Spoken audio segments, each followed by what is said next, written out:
Just when you think you've seen every single type of ridiculous shark movie in existence, there comes something like Santa Jaws.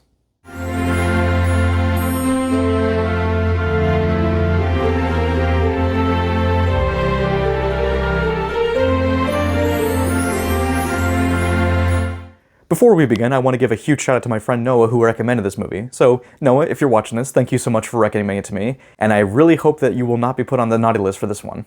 Now, of all the things to review in December, I did not expect another shark movie, let alone one with a title as such. Instead of Santa Claus, it's Santa Jaws. Get it? And believe me, it doesn't stop with a title because this movie is filled to the brim with terrible puns. Who here is good with knots? I'm certainly not. I thought my jokes were bad. Anyway, what is the plot of Santa Jaws? Well, we follow a young teenager named Cody, played by Reed Miller, who spends his time drawing art for comic books. His grandpa gives him a magic pen which he then uses for his latest comic, Santa Jaws. However, Cody realizes that the shark has come to life, and he must do whatever it takes to exterminate the beast before it eats the residents of Louisiana. Let me be blunt, this movie is flat out awful. It has bad acting, not so special effects, and severely uneven pacing from start to finish.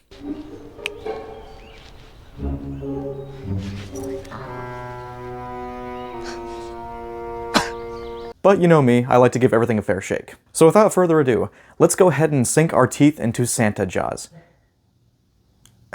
God damn. The film opens with some random guy dressed as Santa Claus holding a girl hostage. Then some other guy with a scar on his face comes in and demands that he let the girl go, and this leads into a fight. Now, I have to be honest and say that this opening scene, as jarring as it is, isn't half bad. Some of the camera angles and fight choreography are actually pretty decent. Not amazing, mind you, but decent. Ultimately, Bad Santa gets kicked into the water and is eaten by Santa Jaws. But it turns out that that was all a dream as the movie switches back over to Cody. What? Are you done yet? No. Can we go back to that movie? It sounds a hell of a lot more interesting. We're then introduced to Cody's friend Steve and the owner of a local comic book store, Clark, who are discussing plans for a Christmas Eve party. It's gonna be the biggest party of the century. Right.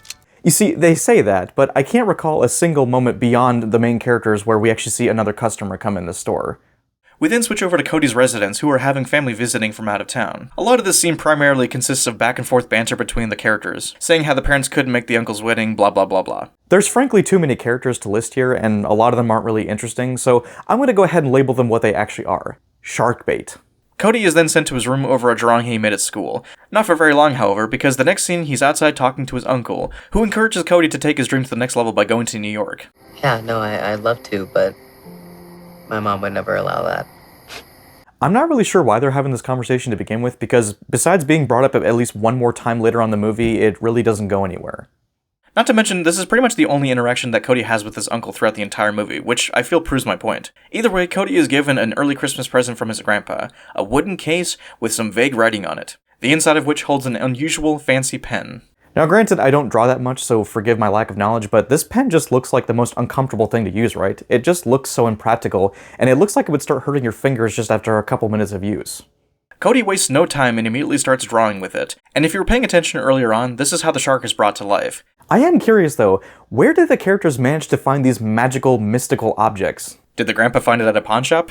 Was it passed down to him? Maybe he found it in an abandoned tomb? The film never takes the time to explain this, so let's just go ahead and move on. The following morning, Cody spots his neighbor across the street. If I'm being honest, I don't actually remember what her name is, so I'm just going to go ahead and label her as love interest, for obvious reasons. Cody and his grandpa go fishing, and while they talk, the grandpa drops his thermos into the water. And let me tell you, you'll never guess what happens next.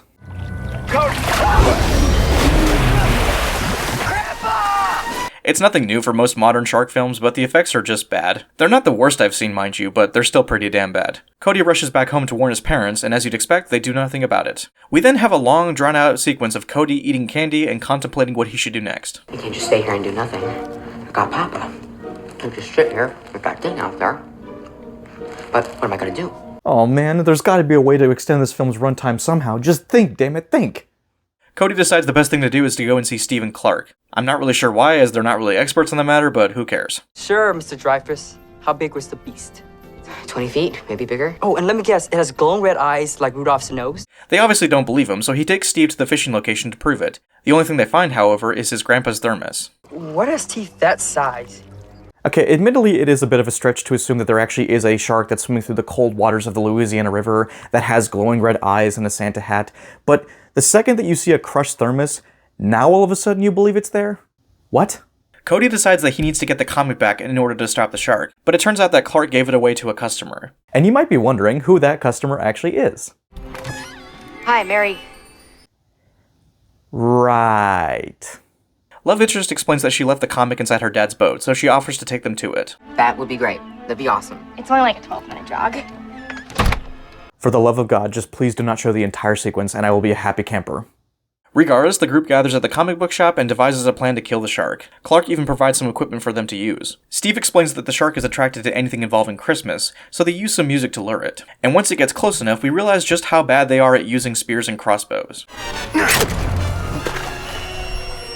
Dang it! Since they can't use normal weaponry to damage the shark, they wrap some Christmas decorations around the weaponry, and now they can damage the shark. Yeah, okay, now it can be damaged, And while this does actually hurt the shark, all it does is get Steve killed in the process, which obviously upsets Cody, but it does give him an idea. He explains that if the pen was used to bring Santa Jaws to life, that maybe he actually could use it to kill her. The group rushes back to the comic book shop to retrieve the pen, because for some reason Cody left it there. I mean, you think that it would be safer just having it on your person, but whatever works best, I guess. Clark has come under the influence of the pen, going so far as to draw up large sums of money, a Russian girlfriend, and even a vintage car. The group asks Clark for the pen, but surprise, he won't give it back to them, so he makes a run for his car. So of course our characters run back to their car to chase after him. Oh, he took the keys. Why would you not keep the keys on you? Like, that is the most basic thing you could have done here, and yet you failed. So anyway, the group actually manages to keep up with Clark, and when they confront him about the pen, he threatens to throw it in the water. But love interest tackles Clark and the two fall into the water. She throws the pen back to Cody, but she along with Clark are eaten by Santa Jaws. Man, these characters are treated like leftover McDonald's. The second the movie can get rid of them at a second's notice, it does so. So now that Cody has the pen back in his possession, you might be thinking that this is now over. However, you'd be wrong. He tries removing the shark's teeth, which does work initially, but the shark just replaces them with some broken ornaments. Instead he tries to kill it with a spear, but that doesn't work either. She has a horn now. I'm gonna be that guy, but I have to ask, okay? If it's so hard for these characters to actually kill the shark with the pen, you know, this magical, mystical tool that they've been able to use to create it, what's stopping them from being able to just burn the comic and end this for good? I know that maybe that might be cheating, but it is a good question to ask nonetheless. Cody and his brother eventually meet up with their parents. There's some family drama, but I won't delve into it for obvious reasons. Instead, they work together to stop the shark once and for all. They build a catapult and plan to use turkeys stuffed with Christmas ornaments that will explode when set off. The shark, however, doesn't chomp on them, and the brother is impaled with the horn while the dad follows a similar fate. However, the shark finally chomps on the turkey, Cody shoots it, and it blows up. And you'd think after all that it would finally be over, but nope. Cody then channels his inner Chief Brody by delivering this line. Ho, ho, ho, you son of a fish. Why? Just why?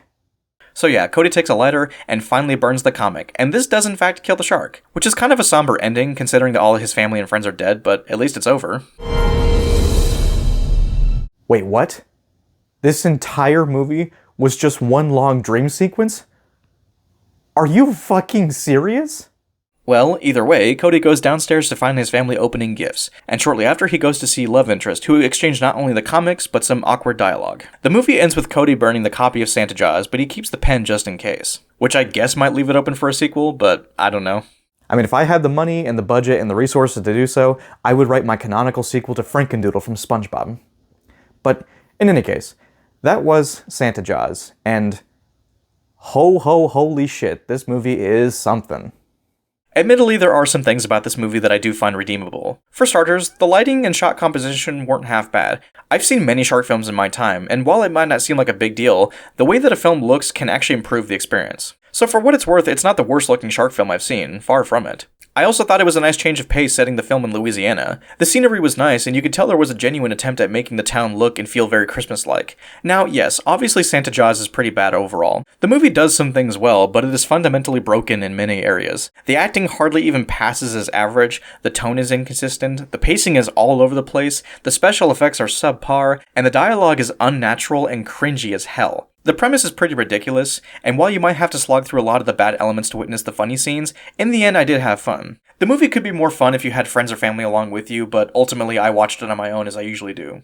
So for what it's worth, Santa Jaws is a terrible movie, but it's one that I actually did get some enjoyment out of. I'm just glad that I live in a landlocked state, so that means I don't have to worry about sharks. Well, unless this was Ghost Shark, then I'd be screwed. Before I leave, however, I'd like to ask you guys, what do you guys think about Santa Jaws? Do you love it? Do you hate it? Are you somewhere in the middle? And also, if you guys had a magic pen, what would you do with it? I'd like to know your thoughts. With all that said, guys, this has been That Guy Matt, and I will see you guys all in my next review. And until next time, happy holidays, and I hope you all take care.